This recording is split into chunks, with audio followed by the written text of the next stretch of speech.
Morning guys, another day in the workshop today. Got quite a bit to do. I've got a lot of bits turned up. So for this Mini, we've got handbrake cables.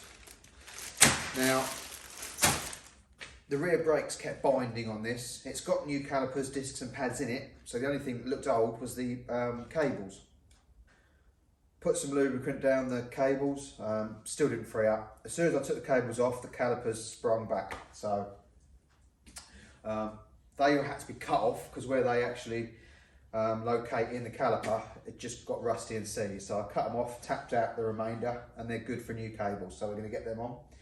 I've got a box full of hoses and joiners and bits for the Defender, for the Snorkel, so we can get that plumbed in. And get the heater back working as well, because we have to take all the heater out to access the Snorkel without taking the wings off. The fan hasn't been working, so I'm going to sort that out while it's out. Another job is finally, after 6 weeks I think of ordering this from Germany, it finally turned up. And that's for the Smart Roadster. Don't know if you've seen a video on that yet, but if not, it's coming. Also tomorrow I've got Nick from Decimal Tenths coming down. He also has a BRM, so check his channel out. Does loads of rolling road stuff, racing bits, a lot of VW stuff, so like VW Audi Group, Seat, things like that, but he does everything. So definitely have a look at their channel, Decimal Tenths, took in Newcastle. He's coming to get a BRM rear axle that I've got. I've been saving it for him for ages. He's going to come down tomorrow and pick that up. So we'll try and do a bit of a video tomorrow. I'm going to get a few of the cars outside so he can come down and have a bit of a film as well. What else have we got to do? Oh, quick note. Now I know some of you, well I know most of you probably don't watch till the very end. So I'm going to get the YouTube thing in here now. Give us a like, give us a subscribe, drop a comment, just to try and keep the YouTube thingy going. We've got quite a lot of projects coming up, as you've seen probably. Unfortunately, I've got loads started and none finished, but we need to start getting through them. So yeah, so give us a like, subscribe to the channel if you haven't already, drop us a comment, really appreciate it. So I'm going to start off, as I say, with the Mini. I'm going to then bring in one of the spares Minis I've got, stick that on the lift because it's got no engine or gearbox in it. I'm going to bring in another spares Mini that I've got that runs and drives, lower this one on the ramp onto the roof, strap it down, save myself space, and then we're going to get the smart car in, get the clutch actuator on. If it's not that, that's stopping it from driving, then it's going to be a, what they call, I think, a SAM unit, which is the fuse box, relay box, ECU, malarkey, all in one thing. Apparently these suffer with water ingress. So if it's not that, then it's going to be that. But, you know, and the problem we've got with it, which we'll show in the other video, is sometimes it will go into gear and move, sometimes it won't. So that's the first thing, because I've done a couple of them on the other smarts before. So we're going to put that on and see if that solves it. If not, then we've got to go down the other route. But there's still a few quid left in it, so we should be all right with that. Right, so I will crack on. Right, I've got one on. Obviously it just hooks over the arm. I lubed up the fitting there with copper slip, because that's what's seized in before. So hopefully that will help it. Anyone in the future's got to change them. We've got the new bracket on there, bolted down. Goes in that cable guide, through that cable guide, and then clips into that housing into the car. So obviously, as you can see, I haven't done the other one yet, but that'll be the same. Clips in that side, in that cable guide, through the hole, and bolts on up here somewhere. Where am I? No, up here. Bolts on there, goes through that hole there, comes out into these and up there. And as you can see, I did have to cut the old ones off because they were seized. So we'll give them and again, another liberal coating of copperies, and then we'll have to get on the inside and connect them up. Right, inside the car then, you've got obviously the handbrake, where the cables come through under there, and the adjuster nut. I've knocked the adjuster nut right off, so I can easily get the cables in. I don't know how easy it is to show you, but there you go. Look, they go through the ball and clip in there. So once they're both in, I will then adjust the handbrake up with the 10mm bolt. I've also managed to pull this cable off the switch, so I've got to sort that out. But yeah, you want sort of 2 or 3 clicks really, I suppose. So I'll connect them up and adjust the bolt. Right, that wire hadn't snapped off. All it is that is a little spring clip. So you just push that closer to the switch, and then you've got a hole through there. I don't know whether you'll be able to see. There's a hole through there where the wire just pushes into, and then let go of the spring clip and it flicks back and holds the wire in place. So it's just that simple. So that's fine. So that's all done. The center console mount is all bolted down, so it's now just a matter of putting the top cover on and we are good. There we go, and it's all back in. Handbrake pulled, car doesn't move. Now this is the big bit. Let the handbrake off, does the car move? Because it didn't before. Yes, it does. Lovely. Right, we can get this one booked in for an MOT then, now we've got that done.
Right, so we're all prepped, waiting for the arrival of Nick from Decimal Temps.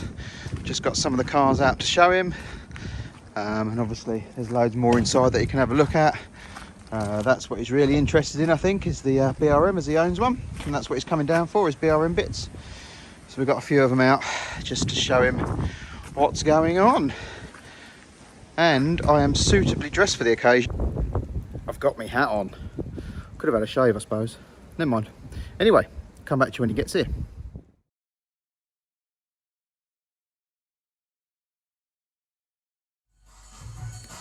Right, well, Nick's been and gone. Unfortunately, didn't get any filming done. He had places to be and the weather wasn't playing ball. We've got a storm hitting at the moment. I don't know if you can hear the wind. It's starting to pick up. There's rain. We've got snow forecast and all sorts. So never mind. But once the BRM's got its turbo engine in, I am going to go up and see him. And hopefully I'm going to get a mini engine done by him as well. So it was great to see him. Appreciate him coming down and saying hello while he was passing. And yeah. So follow their channel, Decimal Tents. They do a lot of VW Audi Group and things like that. Engine work, builds, various things like that. Rolling Road. So yeah, I'll crack on with something else now. Right, so I think you probably saw me buy this in a previous episode from Copart. I think this is really the first car that I've not been done on, but been caught out on, and I'm probably going to lose my backside on it. In the pictures, you couldn't see any of the black gaffer tape. It is around quite a bit of the car. All up there. I don't think this side's too bad, although it's got quite a bit of a grot there. The alloys and tyres are knackered. It doesn't run. It come with no battery, so that's the reason I thought it didn't run. That camera's really covered in soot. But anyway, I've got it here. I've put a battery on it. It just turns over. It won't start. The immobiliser's definitely off. So I thought, well, maybe it's down to the clutch actuator. Because sometimes if they're faulty, they don't let it start. But in previous experience, I've shown once they're unplugged, they will fire up. But so I've whipped that off. The only problem with whipping that off was 2 of the bolts sheared, and I can't get them undone. I think it's going to have a nut welded on it and try to undo it, but they are seized in there solid. But even with that taken off, it still won't start. It had the 3 lines on the dashboard, which normally indicates that the clutch actuator doesn't work. But as I say, once you normally unplug it, well, from previous experience, when you unplug it, it normally fires up, but this one just won't start. So I think I'm going to list it as it is. No reserve, just get it gone. Another one out of the way. Or it doesn't owe me a massive amount of money. It's not very big. Maybe I'll just stick it in the barn, and then if I get another one that needs lights or grills or door catches or something, some wheels, even if they're refurbed or cleaned up, it's probably better to do that, to be fair. Leave it in there for a spares car for Barney in the future. So anyway, today it's going back in the barn for now, and then I'm going to get on with something else, so I'll come back in a second.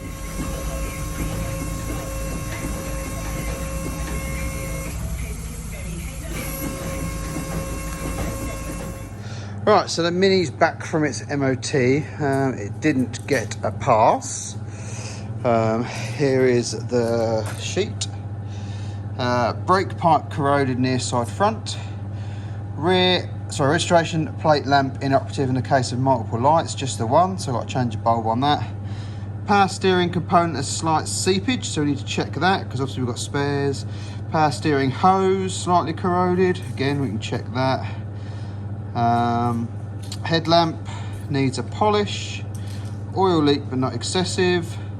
Road wheel slightly distorted, front inner. We need to check those in case we need to put another set of wheels on. Brake hose, slight corrosion.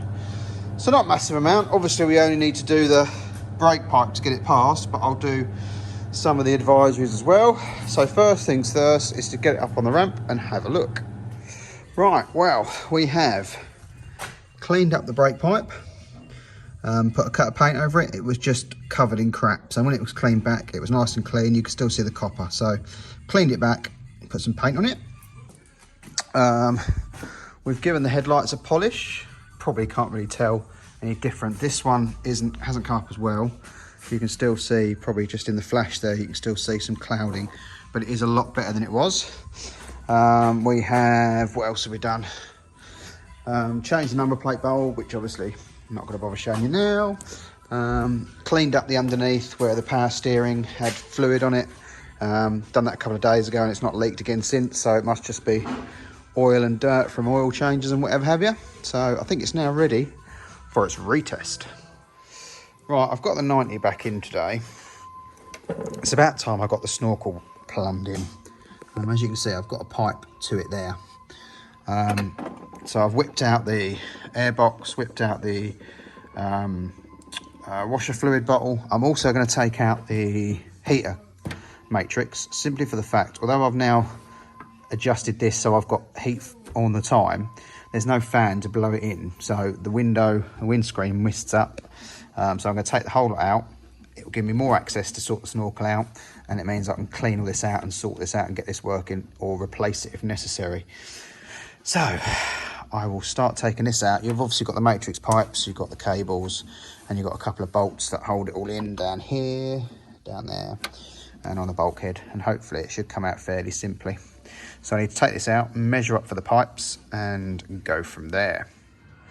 Right, well, I think our Snorkel is done.